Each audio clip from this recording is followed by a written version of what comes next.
Kita akan baca bersama di dalam Kejadian, ya. Kejadian pasal 6 ayat yang ke-8. Ya, kita baca bersama-sama Kejadian pasal 6 ayat 8. Tetapi Nuh mendapat kasih karunia di mata Tuhan. Tetapi Nuh mendapat kasih karunia di mata Tuhan. Satu ayat lagi kita akan baca di dalam Roma pasal 6 ayat 23. Sebab upah dosa ialah maut, tetapi karunia Allah ialah hidup yang kekal dalam Kristus Yesus Tuhan kita. Di dalam Kejadian, saudara sekalian, pasal 6 ini kalau kita memperhatikan strukturnya, struktur narasinya, ketika kita membaca ayat 1 ya sampai ayat 7, di situ isinya adalah kecenderungan hati manusia kepada kejahatan yang sangat kompleks. Nah, kecenderungan ini itu berada pada situasi yang cukup membahayakan seorang yang bernama Nuh sebagai orang benar bersama keluarganya. Nah, menariknya ketika di dalam situasi yang sangat sulit ini, situasi yang sangat berat, yang memiliki kecenderungan juga untuk menjatuhkan siapapun termasuk orang benar yang bernama Nuh ini, ayat ini hadir. Tetapi Nuh mendapat kasih karunia. Kemudian di ayat 9, di situ kita menemukan catatan tentang kualitas-kualitas yang luar biasa dalam diri Nuh. Ya. Tetapi itu didahului kualitas-kualitas itu dengan struktur di atasnya, yaitu tentang apa? Nuh mendapat kasih karunia. Nah, kemudian setelah kita menemukan kualitas-kualitas yang luar biasa di tengah situasi yang tanpa kualitas itu, baru kemudian kita menemukan narasi-narasi berikutnya tentang hukuman Tuhan berupa air bah. Nah, sekarang kita akan mempelajari apa itu tangguh di dalam kasih karunia. Mari kita lihat apa itu tangguh, saudara sekalian. Ya, tangguh adalah sukar dikalahkan, kuat atau andal, kuat sekali, tabah dan tahan menderita. Ya. Kemudian kasih karunia. Kasih karunia Allah adalah kesanggupan luar biasa dari Tuhan bagi seseorang dalam menghadapi situasi berat atau rumit.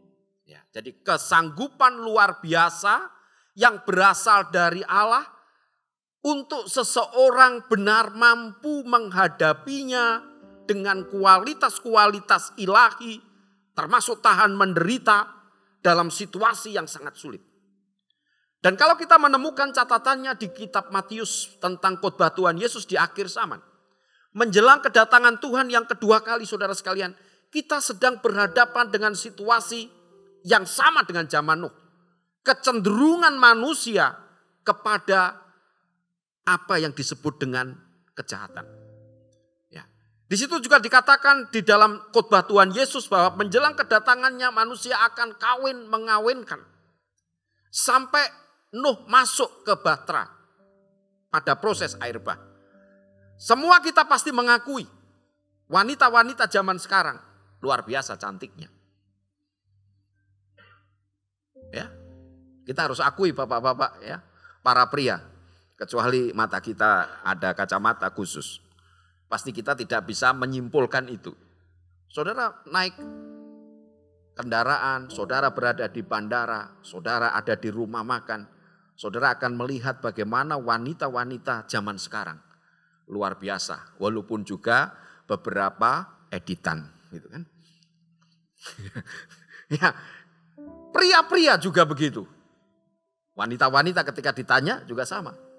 Saudara akan beberapa dekade ini menemukan kualitas seorang pria dalam maskulinitasnya. Itu luar biasa.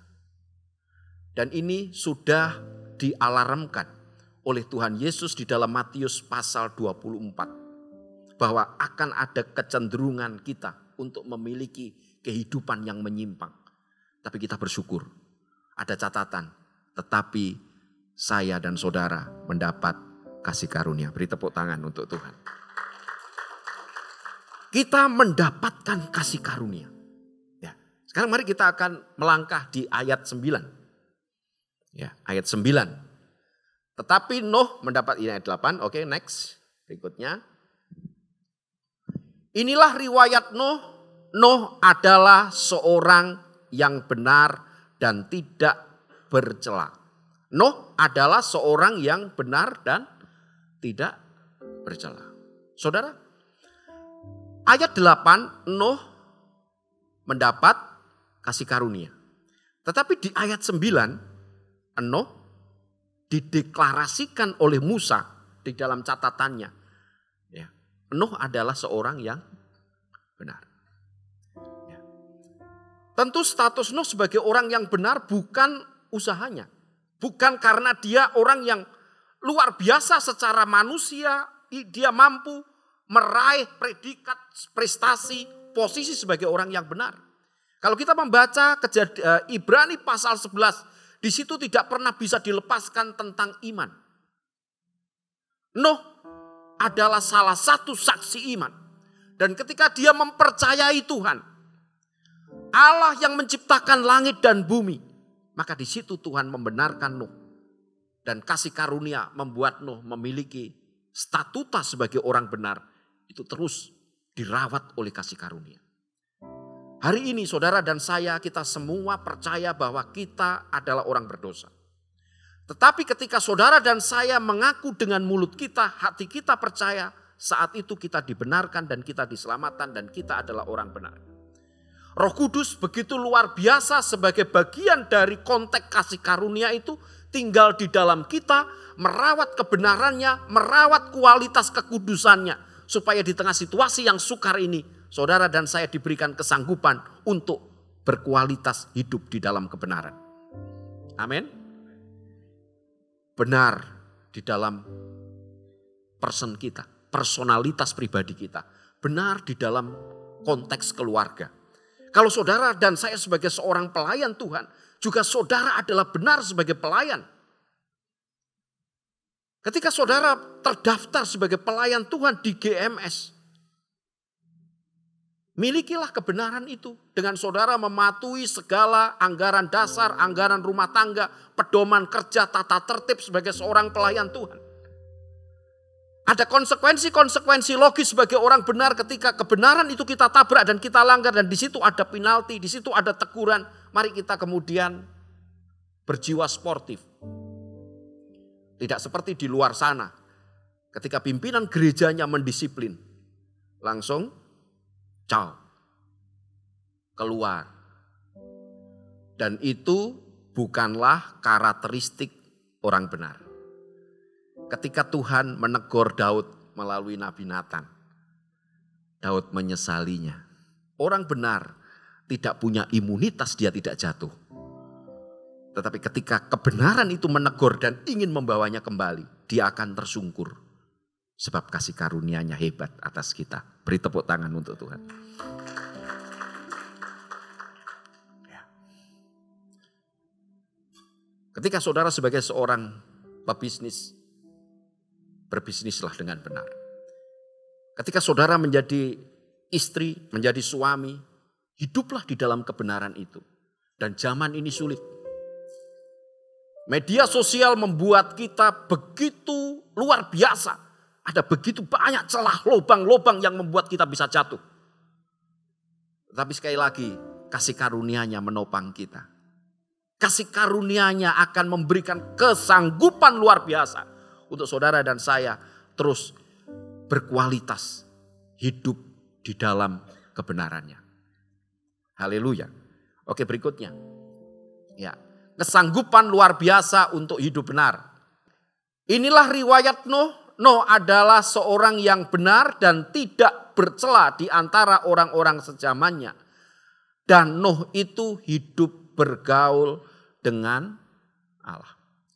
Ketika pada momentum atau situasi pada zaman Nuh hidup, kecenderungan manusia bukan hanya kepada kejahatan, tetapi daya tarik kosmos, dunia itu jauh lebih besar daripada daya tarik untuk menghampiri Allah, untuk menyembah Allah.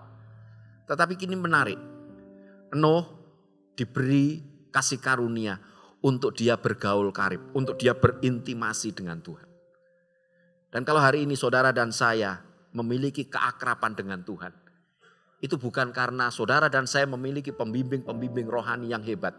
Bukan karena di dalam diri saudara ada benih-benih yang luar biasa dari garis keturunan secara genetis. Tetapi saya yakin saudara mendapatkan kasih karunia. Dan saudara begitu memiliki kehausan akan Tuhan. Saudara memiliki kelaparan akan firman. Dan saudara ingin akrab dengan Tuhan yang telah menciptakan kita segambar serupa dengan Allah. Dan yang menebus kita dengan darah Kristus yang mahal. Saudara dan saya mendapat kasih karunia. Mari kita menikmati hadiratnya di setiap episode perjumpaan kita dengan Tuhan. Saudara, ketika seseorang tirai itu telah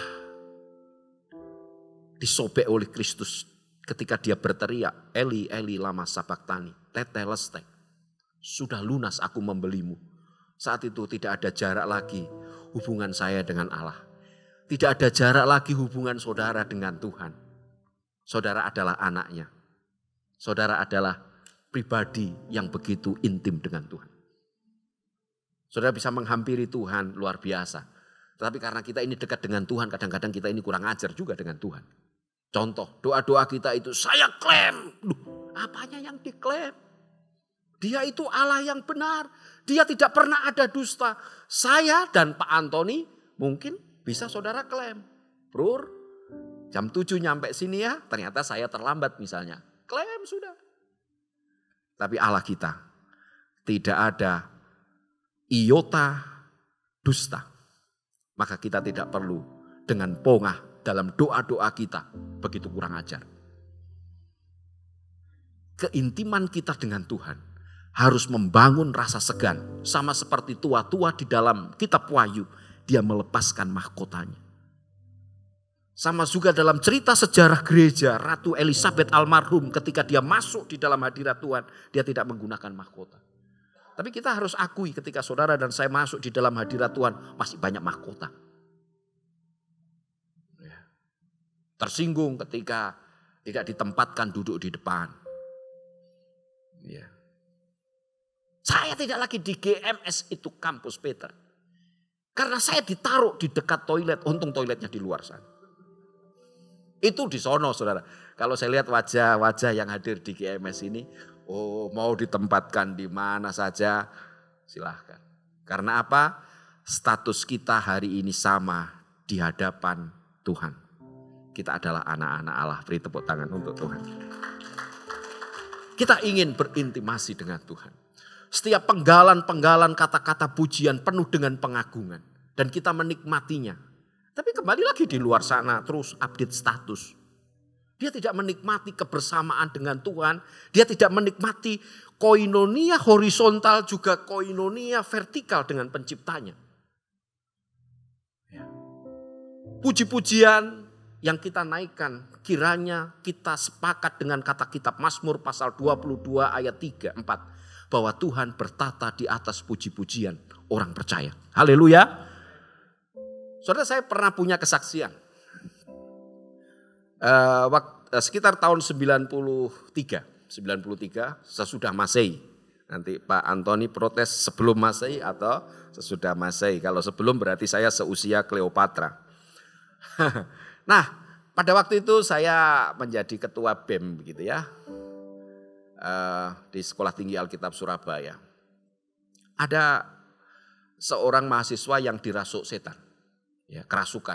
Jenis-jenis kerasukan ini jenjangnya banyak sekali. Ya, ada yang influence, ada yang posesif, ada juga yang domain, dikuasai. Ya. Nah, ada beberapa mahasiswa mencoba menenangkan, ini kurus anaknya, dilempar saudara sekalian.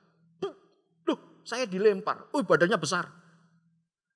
Ini anak mungkin bobotnya 48. Yang dilempar 70 kilo ya, bukan ton. Saudara sekalian, kemudian Saya ingat bahwa seorang pemimpin itu diberi otoritas sekalipun pemimpin itu di level-level kecil. Ada, kalau hari ini saudara ditaruh Tuhan di tengah dan di situ ada gembala sel, ada ketua kelompok. Dia bukan orang sembarangan. Di situ ada otoritas yang melekat. Dan saudara harus respect, saudara harus hargai itu. Karena itu otoritas dari Tuhan. Saya kemudian memeluk dia. Saya bawa ke lantai di kamar saya, semua turun di lantai 1 doa malam. Ya, bukan semalam suntuk, biasanya kalau doa semalam suntuk itu yang tertinggal suntuknya. Doanya hilang. Nah, saya minta Tuhan memimpin saya untuk menyanyikan satu pujian, beberapa pujian. Dan saya begitu luar biasa, dalam waktu 1 jam saya petik gitar. Dan tema-tema lagu yang saya nyanyikan adalah tentang kasih. Konon lagu itu begini, kalau beberapa generasi mungkin tidak tahu. Kasih dari surga memenuhi tempat ini. Kasih dari Bapa surgawi. Banyak temanya tentang kasih. Ajarilah kami. Nah, gitu ya. Nah, saudara sekalian, kemudian 1 jam. Ini anak yang tadi kerasukan dan sangat luar biasa, dia menjadi lemas. 1 jam saya memuji Tuhan. Itulah bedanya nyanyian dengan pujian. Berhembuslah Roh Kudus, Tuhan datang. Berhembus angin malam, lagu. Ya. Olehnya ibu-ibu kalau lagi marah-marah, lagi jengkel dengan suami, jangan tiktokan. Tapi berdiam dirilah sebentar. Biarkan hadiratnya menjamah dengan lagu-lagu, dengan puji-pujian. Karena di situ Tuhan bertahta di dalam batin kita. Tapi kalau saudara nyanyi kemudian pulangkan saja. Ya yang hadir yang lain. Walaupun semua lagu itu netral, tetapi ada satu yang luar biasa. Puji-pujian itu menghadirkan Tuhan. Bapak Ibu tentu tahu lagu Glory, Glory, Haleluya. Glory, Glory, Haleluya. Dinyanyikan pada waktu Olimpiade Atlanta tahun 94. Saya masih ingat. Di mana di situ Ricky Subagia dan Reksi Mainaki mendapatkan medali emas di cabang bulu tangkis. Kalau Pak Antoni dan saya main, pasti medalinya lain. Nah, saudara sekalian yang dikasih oleh Tuhan, lagu ini begitu luar biasa. Kami memuji kebesaran-Mu. Dinyanyikan oleh semua aliran gereja. Mereka merobohkan sekat-sekat itu karena kami memuji kebesaran-Mu. Amazing Grace dikarang oleh mereka yang dipimpin oleh Tuhan. Tuhan bertahta di atas pujian. Ketika dia selesai lemas begitu, dia tanya, Cok, ya, nama saya Joko, yang di istana juga Joko. Cuma beda tempat tinggal. Yang satu di istana, yang satu di... Nah, saudara sekalian, kemudian saya menyampaikan bagaimana dia mengalami peristiwa itu. Dan baru kemudian dia bercerita. Seorang konselor harus bersedia mendengarkan. Sudah tahu kenapa dia ada roh jahat yang masuk. Dia menyimpan kepahitan. Dia tidak mau memaafkan dan ketika kami bimbing untuk dia mengampuni. Hari itu dia dimerdekakan sampai hari ini. Kalau Allah memerdekakan, kita benar-benar merdeka. Beri tepuk tangan untuk Tuhan. Saudara sekalian yang dikasih oleh Tuhan. Di dalam pujian Tuhan bertahta. Nikmatilah itu. Ya. Kita lihat gayanya Pak Antoni dan Pak Joni tadi.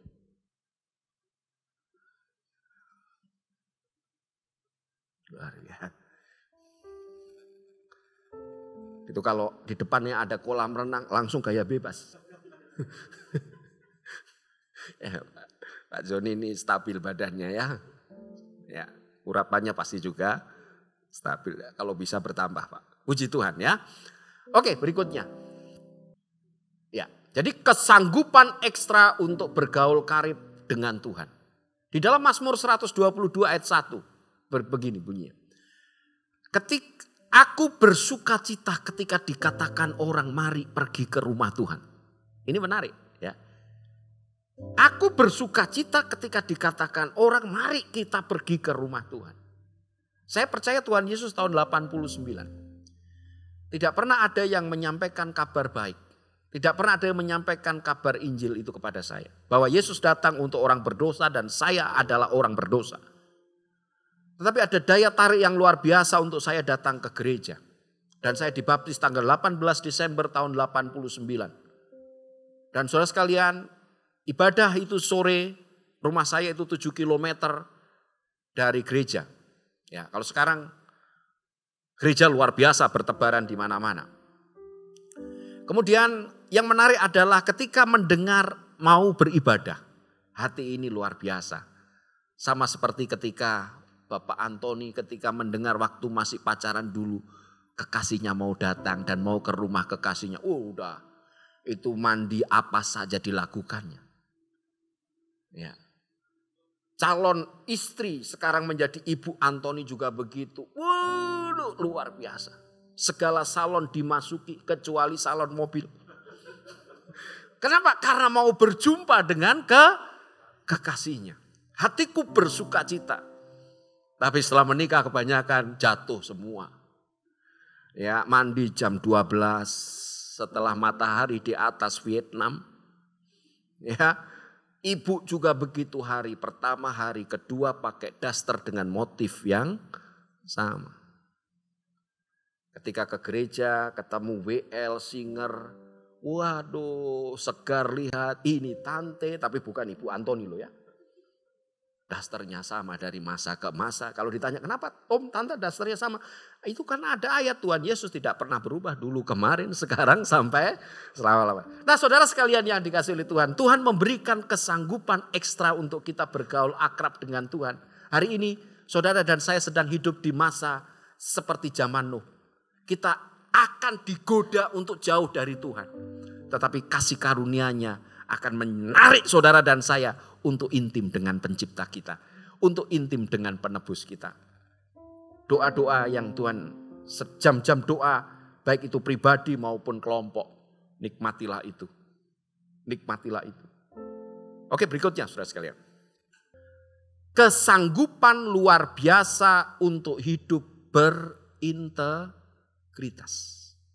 Jadi kasih karunia yang diberikan Tuhan kepada Nuh itu menolong Nuh dalam situasi yang sulit di tengah sekelilingnya tidak berintegritas. Nuh diberikan kesanggupan luar biasa untuk tidak bercela. Itu bahasa konon. Bahasa sekarang adalah berintegritas. Mari kita lihat penjelasan Paulus tentang integritas. 2 Korintus 4 ayat 2. Tetapi kami menolak segala perbuatan tersembunyi yang memalukan. Kami tidak berlaku licik dan tidak memalsukan firman Allah. Sebaliknya kami menyatakan kebenaran dan dengan demikian kami menyerahkan diri untuk dipertimbangkan oleh semua orang di hadapan Allah. Tetapi kami menolak segala perbuatan tersembunyi yang memalukan. Saudara, mata orang lain sangat terbatas. Mata hamba Tuhan sangat terbatas. Mata pasangan hidup kita sangat terbatas. Tetapi ada ayat yang mengatakan, mata Tuhan menjelajah ke seluruh bumi untuk melimpahkan kekuatan bagi mereka yang bersungguh hati kepadanya. Itu ada di dalam kitab Tawarik. Zaman ini adalah zaman yang menggeser dan ingin merebut citra Allah dalam diri kita. Sehingga saudara dan saya hidup disintegritas.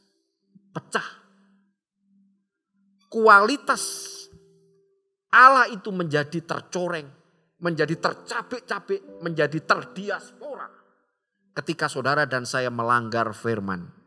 Sekalipun tidak ada yang melihatnya.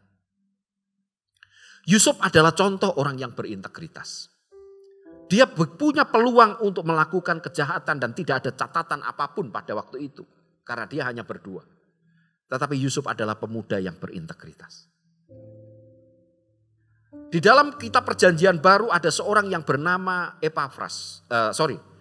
Apolos. Ya, kalau kita membaca kitab Korintus, 1 Korintus mulai ayat 1, pasal 1 sampai pasal 3 dan seterusnya, kita akan menemukan bagaimana situasi gereja Korintus yang masih muda ini dicabik-cabik dengan adanya favoritisme terhadap pemimpin. Terhadap Paulus, favorit terhadap Kefas. Ya, nama Aram dari Petrus. Ya, kalau saya kan Joko, Jawa kan, Indonesia, Jaka. Kalau saya di Inggris pasti saya dipanggil Jack. Nah, Bapak Ibu tidak usah sakit hati ya.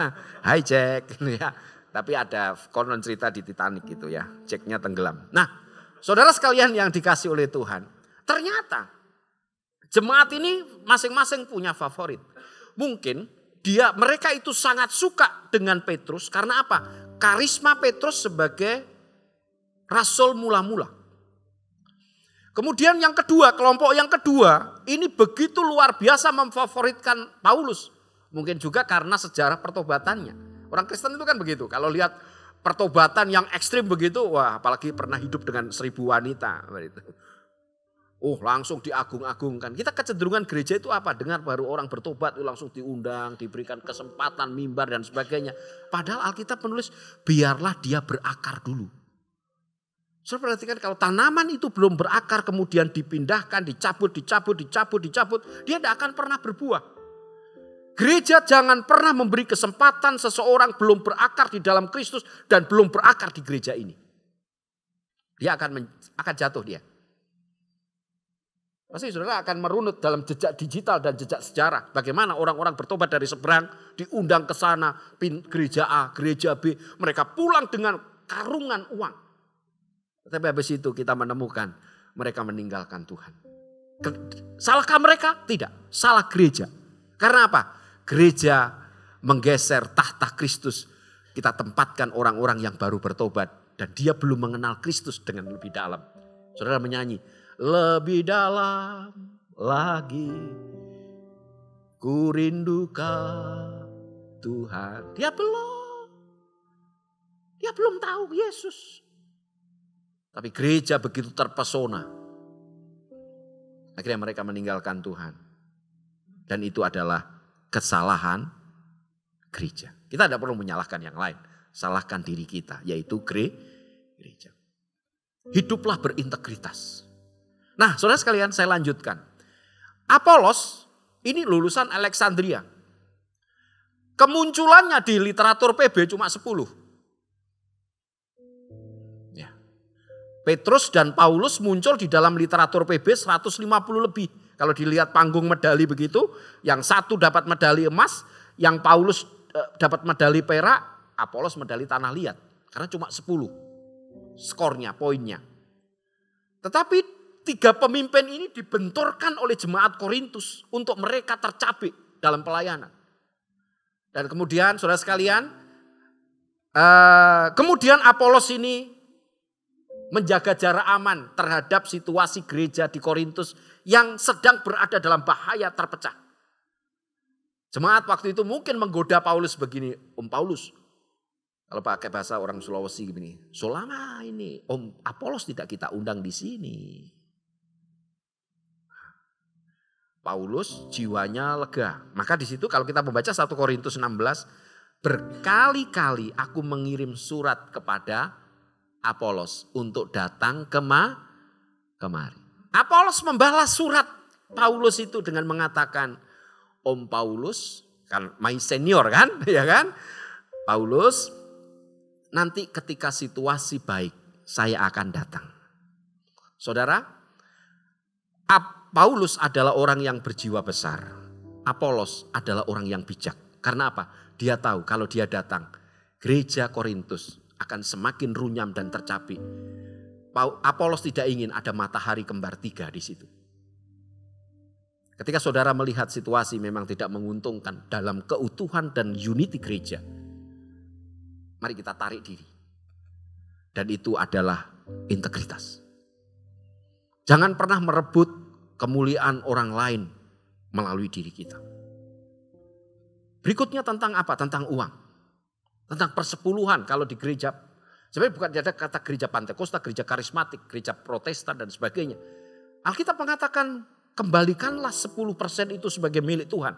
Saudara percaya 10% itu milik Tuhan? Gak usah mengaminkan, tetapi di hati aminkan. Kenapa itu milik Tuhan? Saudara tidak akan pernah bisa memilikinya. Perhatikan.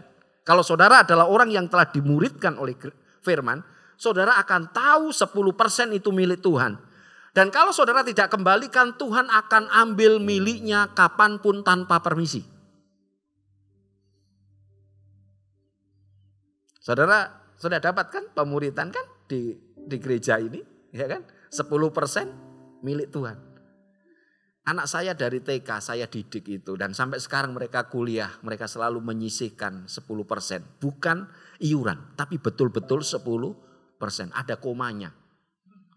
Di situ integritas. Uang adalah ukuran integritas. Bukan perempuan dan laki-laki. Perempuan dan laki-laki, saudara sekalian, kalau dia jelek dan kita juga jelek, dia tidak akan selalu bersama kita. Yang namanya wanita gelap, pria gelap itu. Yang gelap gak usah tersinggung, kebetulan cahayanya kuat.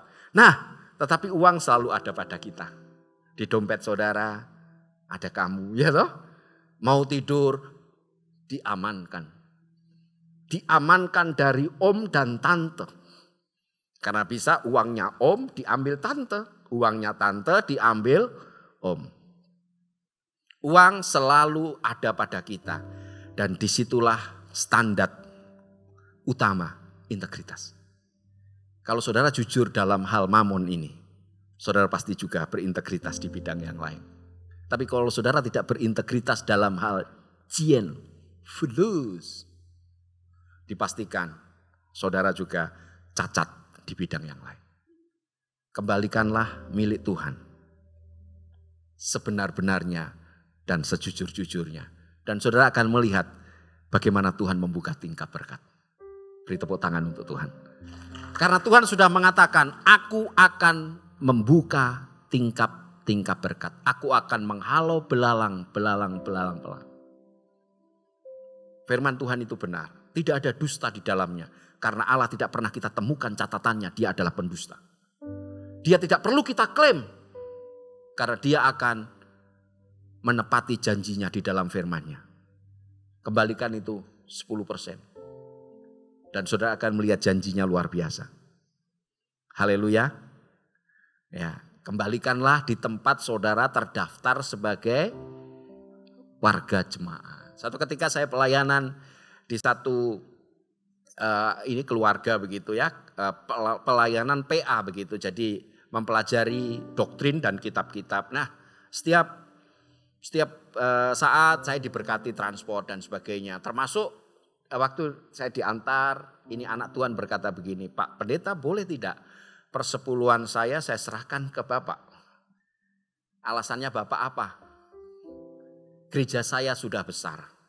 Saya bilang, urusan gereja Bapak besar dan gembala saudara kaya bukan urusanmu. Karena engkau tidak tahu sejarah perintisannya.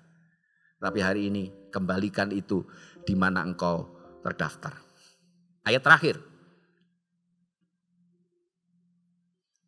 Mari kita baca bersama-sama saudara sekalian. 1, 2, 3. Sebab itu aku senantiasa berusaha untuk hidup dengan hati nurani yang murni di hadapan Allah dan manusia. Integritas. Tuhan Yesus memberkati.